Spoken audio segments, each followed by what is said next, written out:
melaksanakan tugas. Protokol kesehatan ikuti. Udahlah, manut saja, tidak usah kemaki. Jangan merasa bahwa Anda pinter sendiri. Masih ada langit di atas langit Anda. Ya, ikuti saja apa-apa yang dianjurkan oleh pemerintah, apa-apa yang dianjurkan oleh ahli-ahli. Nah, selamat berjuang, semoga nanti kembali dalam keadaan sehat dan selamat. Ya, moga-moga pandemi COVID ini segera berakhir dan kita bisa berjumpa lagi dalam keadaan yang lebih baik dan lebih baik lagi. Terima kasih. Assalamualaikum warahmatullahi wabarakatuh.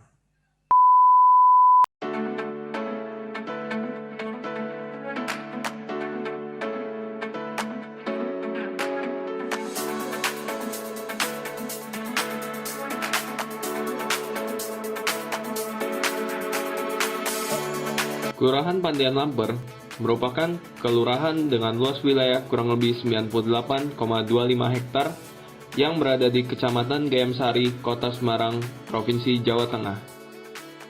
Kelurahan Pandian Lamper sendiri memiliki batas-batas wilayah sebagai berikut, dengan sebelah barat yaitu Sungai Banjir Kanal Timur, sebelah utara dengan Kelurahan Sambirejo dan Kelurahan Siwalan, sebelah timur dengan Kelurahan Gayam Sari, serta sebelah selatan dengan Kelurahan Lamper Lor.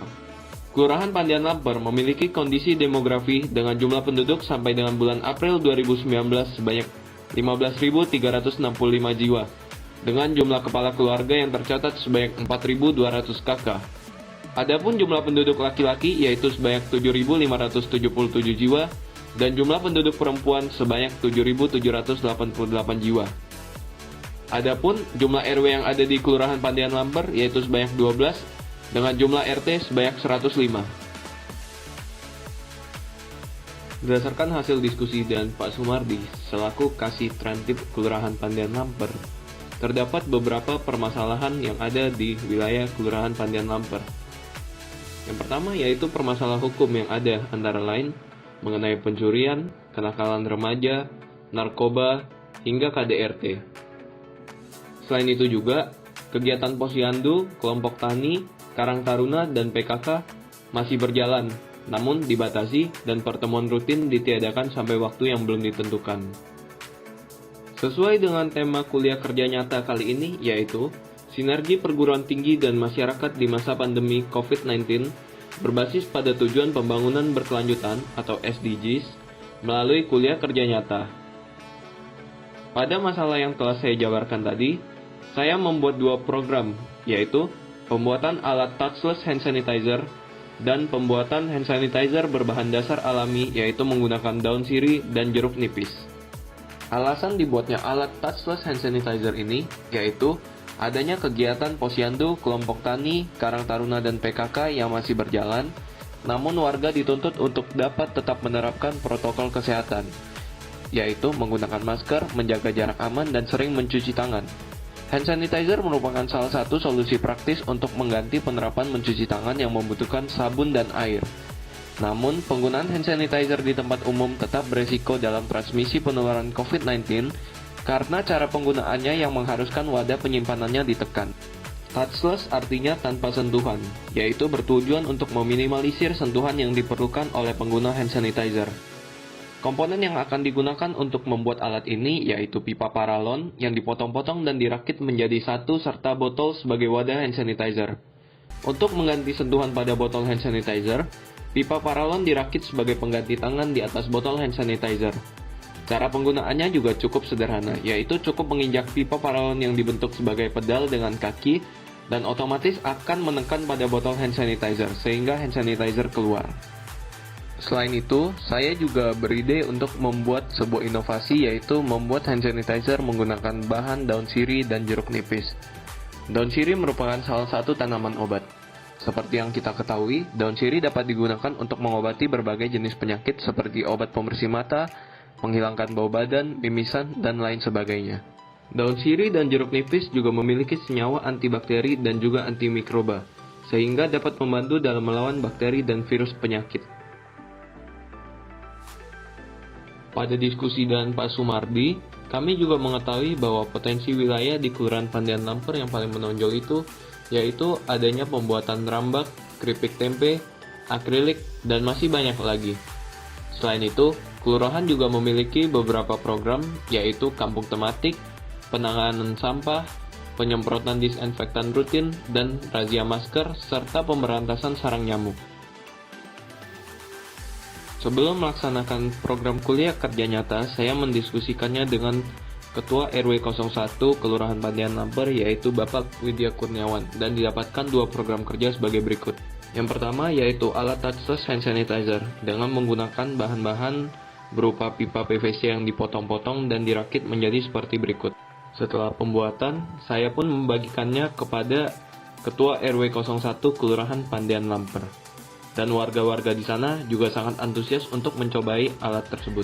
Selanjutnya, yaitu pembuatan hand sanitizer berbahan dasar daun sirih dan jeruk nipis. Untuk video pembuatannya sudah ada di channel YouTube saya ya, jadi jangan lupa untuk ditonton.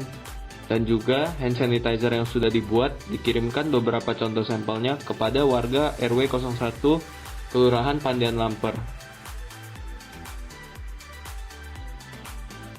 Halo semuanya, perkenalkan saya Stevi Pramudita dari perwakilan kelompok D KKN Tim 2 Undip tahun 2021. Nah, di sini bersama saya sudah ada Ketua RW 01 Kelurahan Pandian Lamper yaitu Pak Widya, dan di sini ada juga Ketua RT 02 RW 01 Kelurahan Pandian Lamper. Jadi di sini saya ingin bertanya kepada bapak-bapak sekalian mengenai beberapa program yang telah kami laksanakan. Yang pertama yaitu ada ini Pak, bagaimana tanggapan Bapak mengenai alat touchless hand sanitizer yang sudah kami buat, gitu. Ya, terima kasih atas kedatangan teman-teman KKN dari Undip. Ini dari banyak fakultas ya, dari banyak fakultas yang sudah melaksanakan KKN di sini. Yang pertama, kalau untuk hand sanitizer saya kira bagus, hand sanitizer injak. Yang saya kira kalau dibuat massal bisa lebih bermanfaat karena itu berbahan dari PVC, pralon, pipa pralon, kemudian hand sanitizer-nya dari bahan rumput laut ya. Dari bahan rumput laut itu ada penemuan baru tentang apa itu rumput laut yang tidak hanya digunakan sebagai komoditi pangan tapi juga bisa dipakai untuk hand sanitizer, untuk antiseptik. Saya kira itu kalau yang untuk hand sanitizer dan sistem hand sanitizer injak. Ada tambahan dari Pak RT? Ya tentu saja diharapkan ini akan dengan di masyarakat ini akan berguna sekali karena kita taruh di pos kamling ya. Pos kamling fungsinya untuk apa sih? Itu dengan kondisi yang saat ini, kondisi yang COVID, baru pandemi COVID ini 19 ini, saya kira kita perlu sekali ya untuk mencuci tangan, untuk agar kita juga bisa menerapkan prokes yang diterapkan oleh pemerintah gitu. Jadi sekian, terima kasih. Selanjutnya kan dari kita juga ada membuat hand sanitizer berbahan dasar dari daun sirih dan jeruk nipis itu Pak. Kira-kira bagaimana juga itu Pak pendapatnya Pak? Ya, kalau hand sanitizer yang berbentuk berbahan daun sirih itu kemarin kayaknya nggak ada kandungan alkoholnya nggak? Ya belum ada Pak. Belum ada ya. Itu coba nanti dianalisis kembali apakah itu layak untuk disebut hand sanitizer. Karena setahu saya tentang hand sanitizer itu harus memenuhi kriteria tentang antibakteri dan antivirus. Jadi tanpa tambahan alkohol, apakah memungkinkan daun sirih itu bisa dipakai untuk hand sanitizer atau untuk antiseptik, dan fungsinya seperti apa? Apakah bisa mewakili semacam sabun atau hanya untuk cuci tangan sebelum makan dan sebagainya? Itu mohon nanti dikaji ulang tentang efektivitasnya. Tapi lebih dari itu, saya kira itu ide menarik karena hand sanitizer yang sebelumnya hanya murni berbahan dasar alkohol ini bisa diganti dengan daun sirih yang berbasis air. Nah, basis air, rebusan daun sirih itu saya kira kalau memang terbukti itu bisa dipakai untuk hand sanitizer, saya kira ide yang sangat bagus karena pasti jauh lebih murah. Gitu. bagaimana dan Pak RT? Apakah ada tambahan? Ya seperti dikatakan Pak RW tadi, Pak Widya Kurniawan ya, jadi mungkin bisa lebih ditingkatkan lagi, lebih bisa anulir lagi, atau bisa lebih penelitiannya lebih dilanjutkan lagi. Jadi berbahan daun sirih ini seperti dikatakan Pak RW tadi, itu menghilangkan untuk virus atau hanya murni bakteri aja. Jadi kalau hanya melulu bakteri aja, mungkin yang disebut hand sanitizer itu mungkin lebih ditingkatkan lagi. Ya, hanya itu aja. Baik Pak, oke. Selanjutnya mungkin ini sih Pak, kita ingin mengetahui bagaimana tanggapan keseluruhan mengenai kehadiran kita di Kelurahan Pandian Lamper, tepatnya di RW 01 ini ya. Itu kira-kira bermanfaat atau enggak gitu Pak? Ya, terima kasih. Sebelumnya karena memang kita kedatangan teman-teman KKN di sini karena dalam kondisi saat ini masih pandemi, kami juga memaklumi apa yang sudah panjenengan semua berikan kepada kami atau apa-apa yang sudah dengan lakukan. Saya kira dengan keterbatasan kita nggak boleh kumpul-kumpul, kita nggak boleh melakukan aktivitas atau mobilitas yang lebih tinggi lagi. Saya kira memang ya maksimalnya seperti ini. Kalau kita melakukan